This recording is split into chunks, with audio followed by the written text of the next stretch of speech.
পয়সা উপার্জনের চারটা পথ। এক, দিন মজুরি করা, সন্ধ্যায় টাকা শেষ হবে।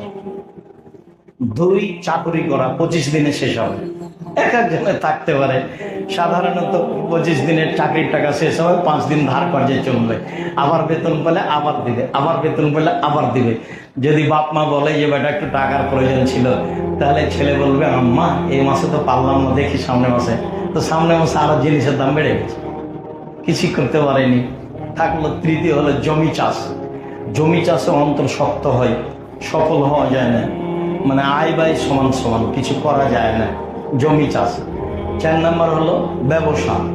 তখন উনি বললেন যে কেউ যদি পার্টনারে ব্যবসা করে, 2 জন মিলে ব্যবসা করলে তৃতীয় জন আমি আল্লাহ, মানে 3 জনেই চলছে। যদি 10 জন মিলে ব্যবসা করে তাহলে 11তম জন আল্লাহ, মানে 11 জনের ব্যবসা চলছে। এখন একজন যদি আর একজনের 10 টাকা মেরে নেয়, তখন আল্লাহ বলবেন যে তোমরা থাকো আমি গেলাম। মানে এখন মারামারি বাধ্যে, মামলা হয়, যা ভেঙে চলে নষ্ট হবে। পার্টনারের ব্যবসাতে বরকত বেশি হয়, টিকে থাকা কঠিন।